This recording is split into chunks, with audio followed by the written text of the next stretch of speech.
Alito Syarif, D2. Saya Haris Prasetyo. Saya Nasution Nasution. Saya Reza Fatimahani. Saya Mita Nurhanau. Saya Diana Dewita. Saya Yeni Aprilia Silalahi. Saya Sania. Dan saya Raffi Raja. Di sini saya akan menjelaskan tentang lamun. Lamun itu ialah tumbuhan berbunga atau angiospermae yang hidup terendam dalam kolom air dan berkembang dengan baik di perairan laut dangkal dan estuari. Tumbuhan lamun ini sendiri terdiri dari daun seludang, batang menjalar yang disebut rimpang, dan akar yang tumbuh pada rimpang tersebut. Oke, jadi di sini kami akan menjelaskan mengenai transek lamun, yang mana itu di sini kita gunakan dua jenis kuadran, yang mana kuadran sendiri merupakan bingkai atau frame yang digunakan untuk mengetahui berapa persentase dari jenis lamun itu sendiri, dan juga ini ada dua. Yang pertama itu ada yang 4 kotak dan juga ada yang 25 kotak. Di mana yang 4 kotak ini dalam satu kotak ini itu persentasenya itu 25%. Jadi 25 sama dengan 100%. Kemudian untuk yang 25 kotak ini, di satu kotak ini pengukurannya berarti kan 4%.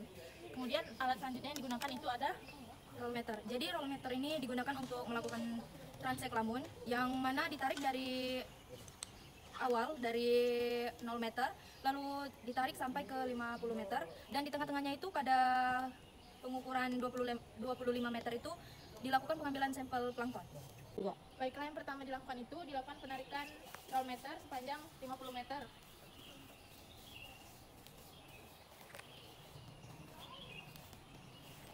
Nah, baiklah, setelah sampai di 50 meter itu dilakukan transek pada tiga kuadran, yaitu di 0 meter, 25 meter, dan juga 50 meter. Nah, yang pertama itu dilakukan transek untuk lamun itu pada 0 meter. Setelah melakukan transek pada kedalaman pada pengukuran 50 meter, jadi di sini pada pengukuran 0 meter diletakkan kuadran yang ukuran 4 kotak, yang persentasenya itu satu kotak 25%. Jadi setelah kita letakkan, lalu kita mengukur tegakan lamun dengan cara ketika ada lamun di dalam kotak ini, kita tarik sampai tegak seperti ini, lalu kita ukur dan kira-kira persentasenya itu berapa. Misalkan ada 3 lamun atau 10 lamun di sini, jadi kita persentasekan itu 15%, dan selanjutnya seperti itu. Dan apabila kuadran ini penuh berarti 100% isinya lamun. Jadi selanjutnya kita mengukur lamun dengan kuadran 25 kotak yang berisikan satu kotaknya itu 4%. Lalu saat kita mengukur lamun, karena kami berada pada kelompok 7, jadi kami menggunakannya dari kiri terlebih dahulu lalu ke kanan. Ini kita ukur pada pengukuran di 25 meter. Caranya juga sama. Pertama kita letakkan dulu kuadrannya pada dasar perairan yang memiliki lamun di pengukuran 25 meter. Jadi kita hitungnya itu di satu kotak sama seperti tadi, kita hitung tegakan dan per jenis. Tegakannya itu sama seperti tadi, kita tegakin dulu lalu kita hitung. Misalnya di dalam satu kotak itu ada 2 jenis lamun, kita kalau persentasenya itu gabung, tapi kalau misal jenisnya itu ada 2, yang pertama N halus misalnya ada dua lamun jenis N halus, jadi itu diibaratkannya persentasenya itu 5%, dan selanjutnya kalau ada jenis yang lain seperti Thalassia hemprici itu sama seperti N halus tadi. Baiklah, di sini saya akan menjelaskan bagaimana transek di kedalaman 50 meter. Nah, karena tadi di 25 meter tadi di sebelah kanan, jadi di 50 meter ini kita transek di sebelah kiri lagi. Nah, ini kita taruh lagi di sini. Habis itu kita lihat lagi tegakan dari lamun yang ada di setiap kotak di transek ini. Nah, misal tegakannya itu ada 15, jadi dia presentasinya 25%. Begitu juga dengan ketiga kotak yang lainnya. Baiklah, sekian untuk materi transek lamun. Kemudian selanjutnya itu rollmeternya digulung kembali dan diperhatikan. Sekian. Jadi di sini kita akan melakukan mekanisme transek mangrove dengan menggunakan kuadran 10x10, 5x5, dan 1x1 dengan menggunakan rollmeter, meteran jahit, dan juga sabak. Nah, yang pertama itu kita melakukan penyuntikan koordinat dengan menggunakan Avenza Map, dan juga menghitung tinggi pohon mangrove dengan menggunakan measure height, dan juga menghitung tutupan lahannya, tutupan kerapatan atau disebut dengan kanopi. Baiklah, di sini saya akan menjelaskan tentang vegetasi mangrove. Untuk kerapatan itu, pertama tarik transek sepanjang 10 meter. Kemudian untuk transek yang kedua, di dalam transek yang 10 meter itu tarik lagi sebesar 5 meter. Itu bertujuan untuk mengetahui anakan.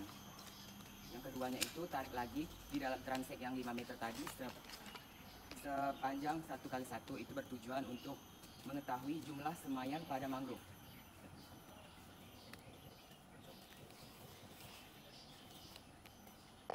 Jadi di dalam transek 10x10 misalnya ada jenis mangrove Rhizopora mocranata. Untuk pengukuran DBH-nya itu misalkan ini satu cabang. Mengukur DBH-nya itu di atas akar sekitar di atas 30 cm. Nah, untuk pengukurannya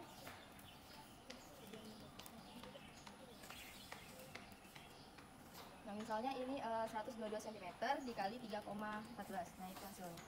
Baiklah, kan misalnya di dalam 10x10 itu terdapat beberapa pohon, sudah dilakukan pengukuran, kemudian kita buat lagi transek 5x5, yang dimana kita itu menghitung anakan yang ada di dalam transek 5x5 itu. Misalnya, ini kita, kalau ini sebagai anakan itu, yang dilakukan itu sama, kita tentukan dulu jenisnya. Misalnya ini jenisnya Rhizopora mocranata, kemudian kita lakukan pengukuran untuk diameter, yang mana diameter untuk anakan itu lebih dari 3,14 dan kurang dari 15,7.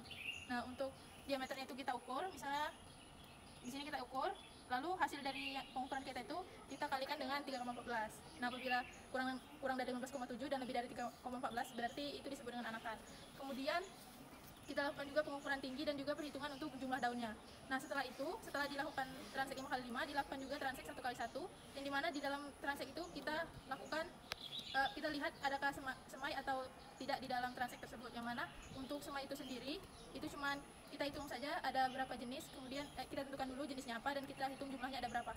Baiklah, selanjutnya di sini saya akan melakukan pengukuran tutupan kanopi. Tutupan kanopi ini dilakukan untuk mengetahui kerapatan dari suatu ekosistem mangrove. Jika tutupan kanopinya padat atau rapat, itu kita melakukan foto untuk tutupan kanopi itu sebanyak 4 kali di setiap sudut transek. Lalu jika tutupan kanopinya itu sedang, kita lakukan itu 5 kali foto, yaitu 4 kali di sudut dan sekali di tengah. Lalu yang terakhir itu jika tutupan kanopinya jarang atau jarang, itu kita lakukan itu sebanyak 9 kali foto setiap garis dan di setiap sudut dan di tengahnya 3 kali, jadinya 9. Lalu untuk pengukurannya itu kita lakukan itu di antara dua pohon mangrove-nya.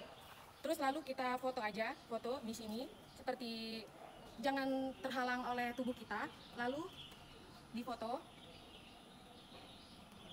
Selanjutnya hasil fotonya itu nanti bisa kita olah menggunakan aplikasi Momang. Itu nanti pada aplikasinya itu langsung tertera berapa persen tutupan mangrove-nya, seperti itu. Baik, di sini saya akan mengukur tinggi batang. Adapun aplikasi yang digunakan itu ada Measure Hack yang kita unduh di HP masing-masing.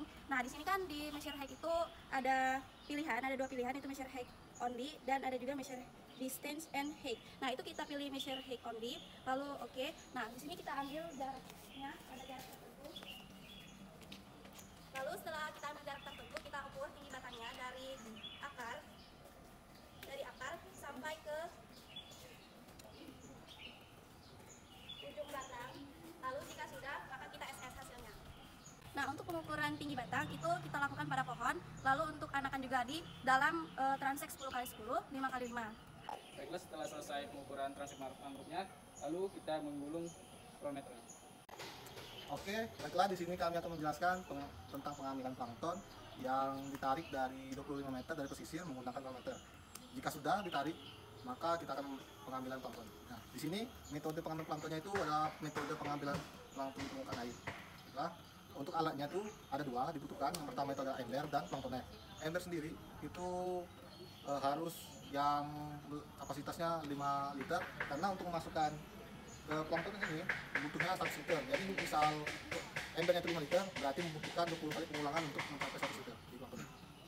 Nah, untuk ini sendiri ada alatnya, yaitu plankton net dengan ukuran 40, dengan ukuran mesh size-nya 40 dan juga berbentuk kerucut. Nah, untuk panjangnya ini sendiri itu biasanya 4-5 kali dari lebar mulutnya ini. Nah, untuk pengambilan ini juga dibutuhkan 3 orang ya.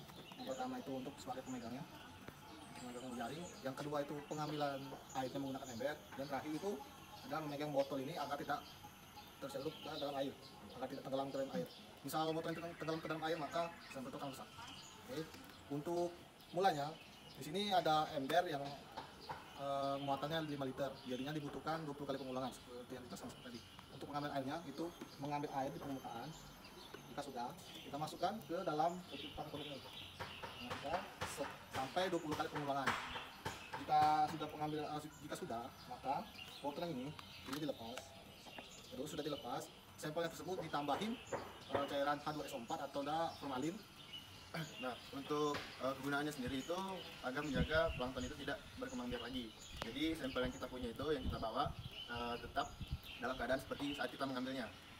Nah, untuk perawatannya juga, perawatan plankton yang jika sudah dipakai itu harus dibilas menggunakan air tawar agar tidak rusak. Oke, baiklah, sekian video yang dapat kami sampaikan. Semoga dapat dipahami dengan baik dan mohon maaf apabila ada kesalahan. Kami ucapkan terima kasih dan saya akhiri. Wassalamualaikum warahmatullahi wabarakatuh.